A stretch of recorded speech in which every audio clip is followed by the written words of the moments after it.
Welcome to the Empowering Choices Parenting Podcast. My name is Joshua. I'm Erik. I am Lucas.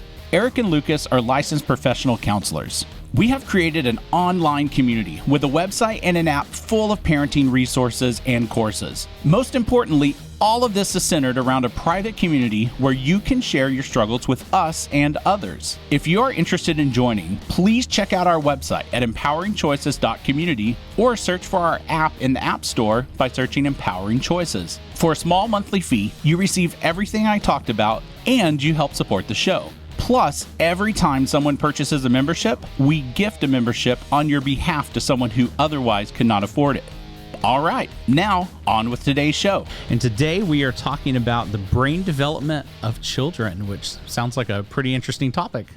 Well, again, as we may have said in previous material, we are not scientists or artists or mathematicians, nor brain surgeons. However, we do work with brains that are still implanted inside skulls. So we do have to know a little bit about how they work. We do, and at a variety of levels. Yes. You know. And I think a part of this is why we want to kind of talk about this is a lot of material that, at least a lot of material that I have seen out there that talks about parenting and gives advice on parenting. It maximizes on techniques that a child's brain isn't even developed to be able to interact, engage with, and operate on that level with.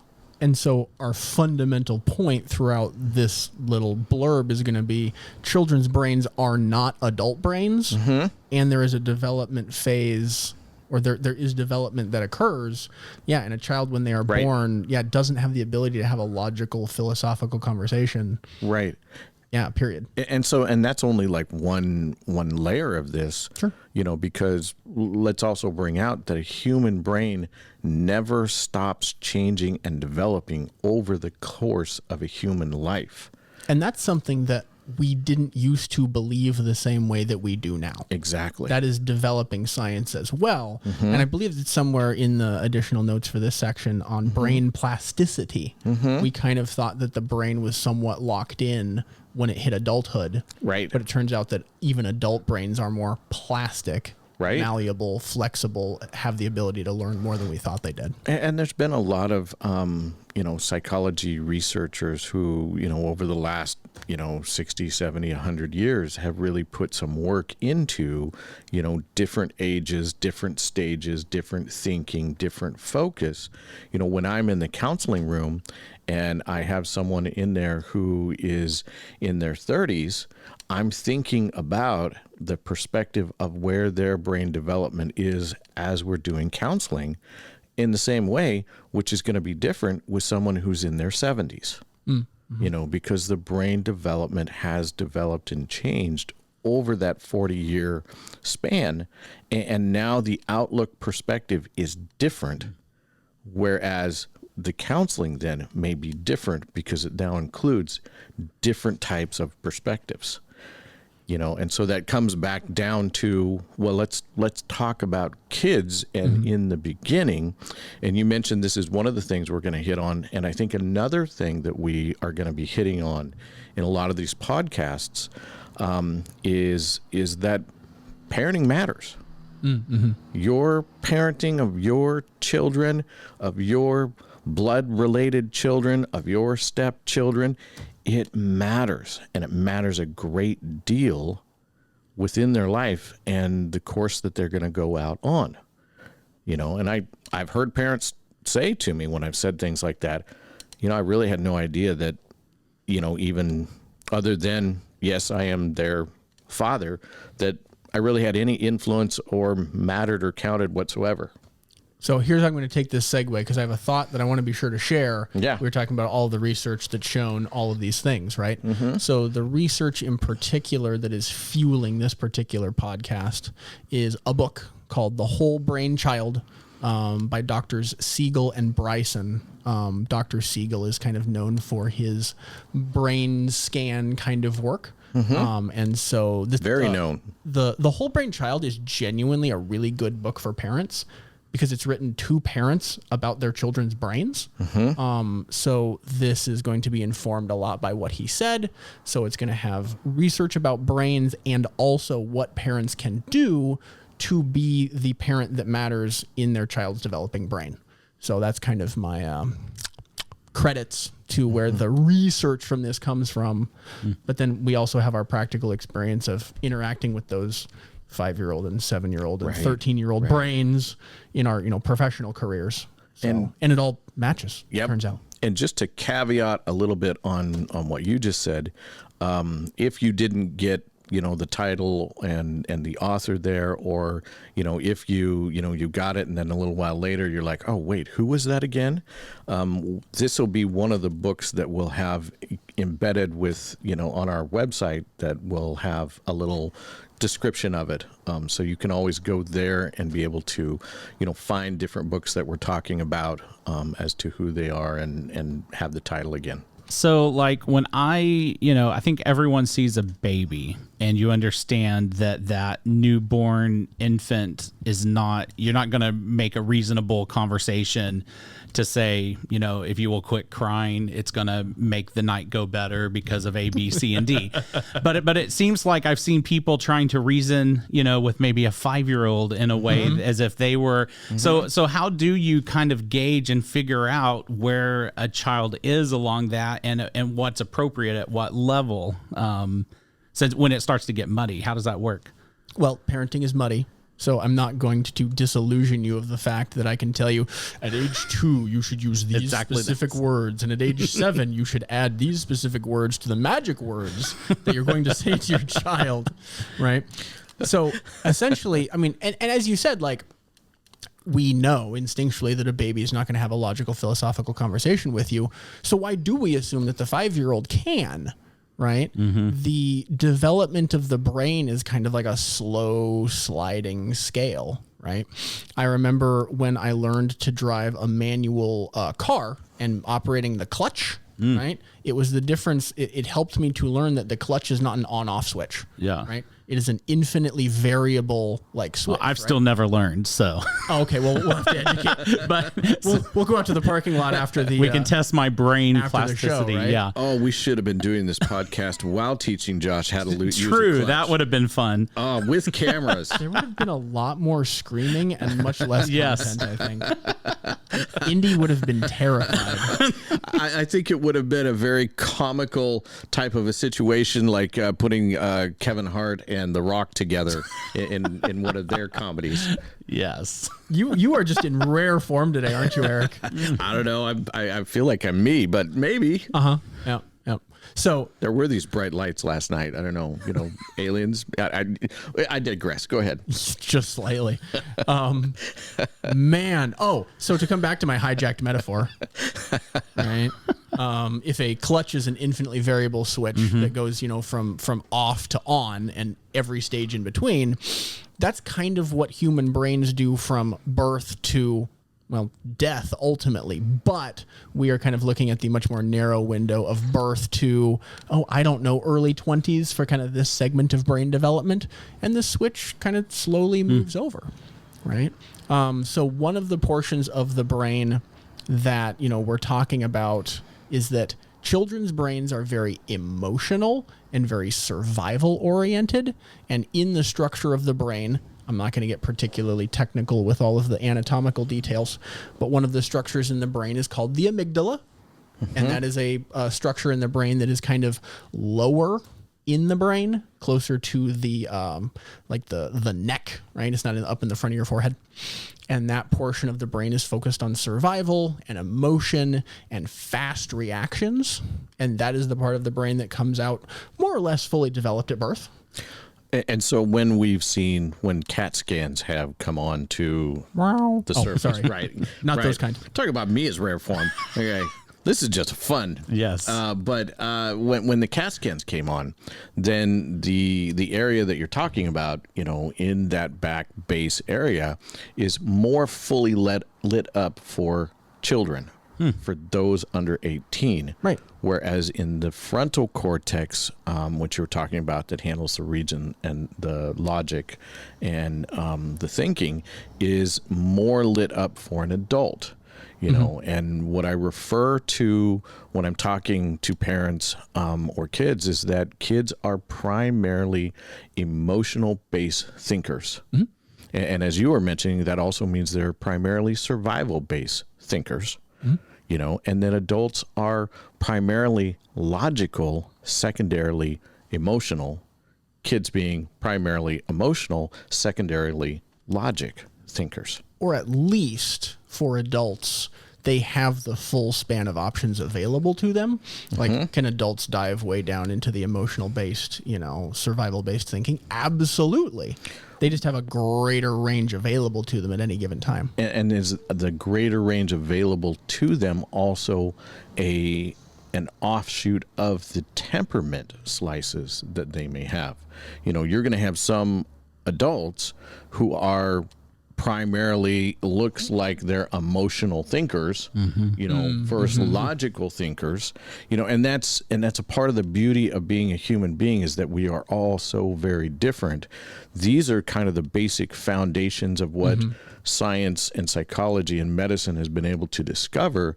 Now, how do you fit on this comes then down to your temperament and or your genetics and or environments to which you were raised in, and or the parenting that you had. So yeah, so children primarily operate out of this emotional based thinking without future focus, without kind of consequential considerations, right? And because this is a brain developmental anatomical like reality, if you are trying to talk to your 3-year-old and trying to logic with them around how they shouldn't have that cookie right now, they can't follow you.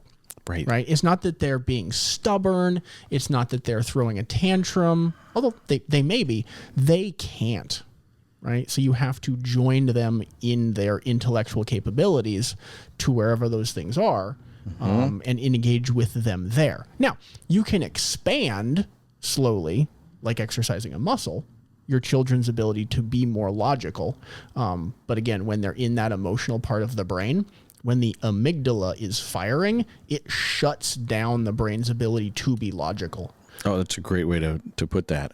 So whatever ability your child has access to, the metaphor in Dr. Siegel's book is he talks about upstairs brain and downstairs brain. Yep. Right? So downstairs brain is the amygdala, it's the brain stem, it's the emotional based thinking. Yep. And upstairs brain is the part that's more physically located behind your forehead. And it does more complex thinking. And when the amygdala starts firing, it closes the attic door, seals that baby off, nails it shut, and says, you're not going up there until we've figured this out. Right? So the 3-year-old may not have built the staircase yet.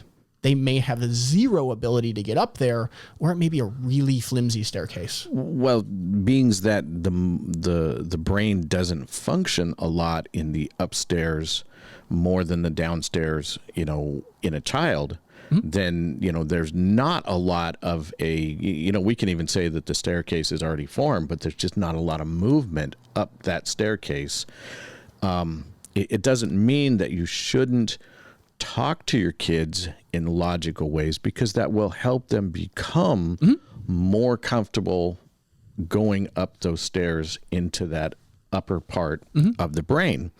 However, you want to not talk to them the way you would an adult. We use lots of words when we talk to each other as adults. When you're talking to your children, less words is better most of the time, because they're not going to be able to go up those stairs and sit in that room. Right. Because when the amygdala is firing, that door is shut. And so without the amygdala firing, without upset emotions, yes, you know, and because that's what you're talking about, but just in a general time where the emotions aren't fired up. But let's switch for a minute. Right. They're calm. That's the scenario. Well, I'm going to switch even a little farther. Okay. For an adult, what does the research show about how well we think when the amygdala has fired up and we are emotional, even seeing red. The door to the upstairs brain is still shut, even in an adult. Even though we're basically spend a lot of our time in the upstairs area, the research shows we can only access 5 to 10% of our logical thinking in those moments. Right. I think your IQ dumps like 15 points when your emotions go through the roof. Right. Again, I'm rounding, but Right. And you didn't like my rounding the other night at the business meeting. Okay. Yeah, We won't okay. talk Now about that. you get to round. Okay. But the thing is that we want to talk to our children in their emotional moments as if they can process 100 times better than we as adults can in those emotional moments. And not only do we want that, we expect it. we think that that's how it works. Yes. And our proposition is that, hang on, the brain structure. It doesn't work that way. Right. Yeah. It's like asking your engine to do something it can't. And the farther and closer you get to 18, the more that the human being is going to be able to access the upstairs rooms more comfortably if the environments they grew up in were safe, nurturing, and the parenting they had were safe, nurturing. I've had 15, 16, 17, 18, 19-year-olds who processed back on the level of 2, 3, 4, 5-year-olds because they didn't have the parenting and the environmental pieces that then assisted them in being able to go up those stairs more comfortably, which is a big part of what parenting is helping the child to be able to learn how to go to that upstairs. And that's the piece that we're going to want to get to in the future, is because this information is like we're laying the map out, right? And then Exactly. in the future, we're going to talk about, okay, so now you kind of know what the lay of the land is. How do you help your child be able to expand Right. their ability to use upstairs thinking? Because we are coming back to this is the genetic, anatomical, like neurodevelopmental stuff. Right. But as a parent, you get to perform the equivalent of brain surgery Yes. in expanding your child's abilities. Because as you said, for a child that doesn't have those opportunities significantly from parents, which is where we're focusing on, they're not going to build that staircase into those upper rooms as successfully and won't travel it as often. Right. Now, just with that said, it doesn't mean it can't happen still after that. And there's that brain plasticity again. Yep, there's that brain plasticity. It can.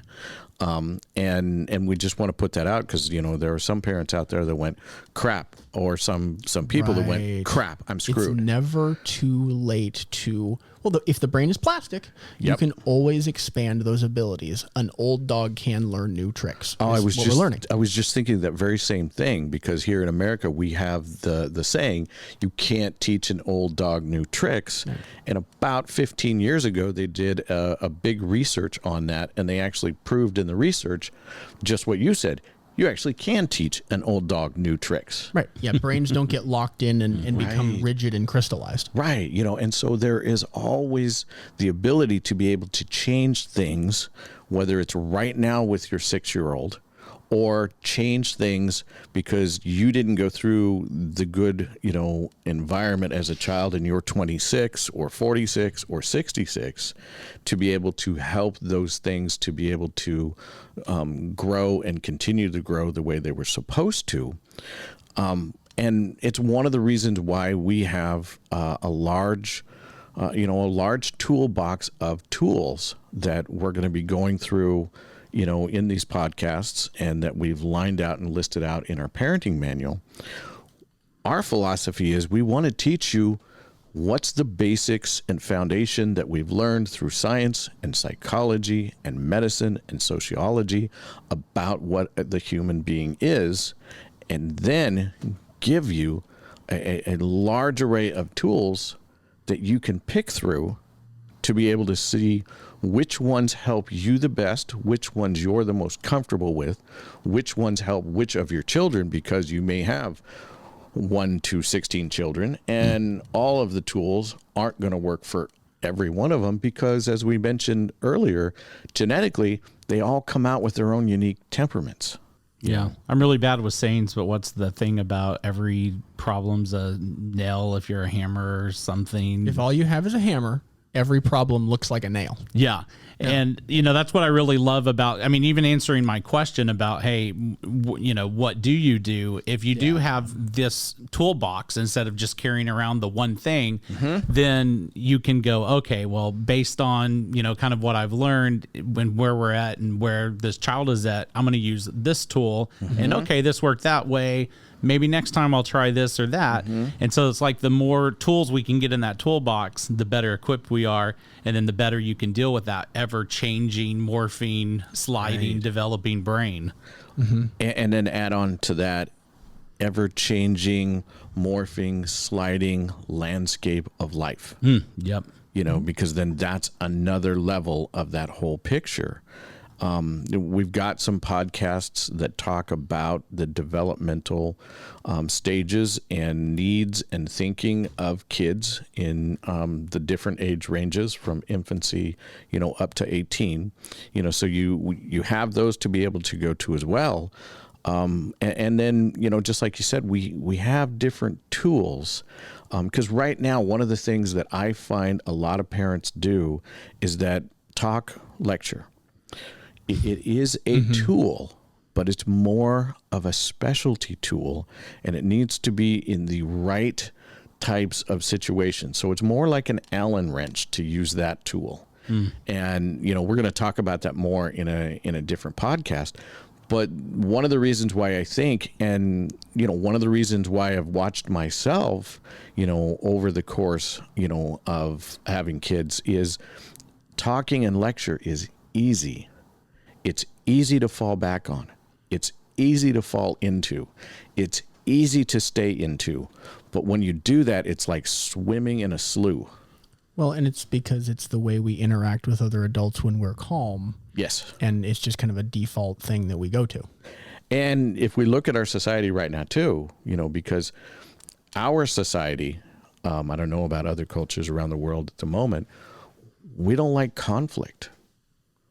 We don't like confrontation. We struggle with assertiveness as Americans.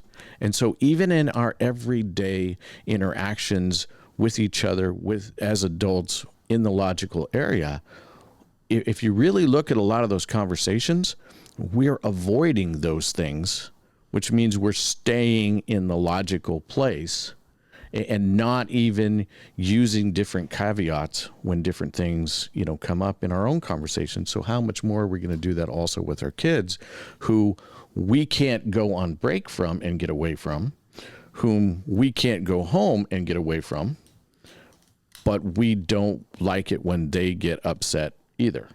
When it turns out that you're going to have a lot of confrontation when you're raising a small child that literally doesn't know how the world works, right, and doesn't have access to all of the parts of their brain. There's a quote here from the book from Dr. Siegel, and I really like all of the things that he lists out in here.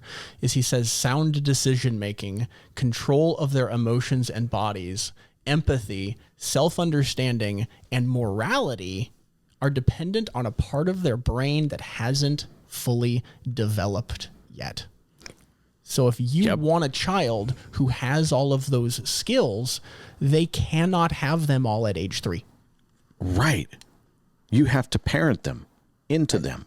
And even if you are the perfect parent on planet Earth, which none of us are, they still can't have 100% of those skills at age 3. Exactly. It is impossible. It is. That staircase completely only has the ability to be so high depending on how old you are. Exactly. Well, not how old, how well your brain is developed, because chronological age is not the sole deciding factor. Right. Exactly. Your child may have developed the value of sharing at the age of 3, and you see it in little snippets.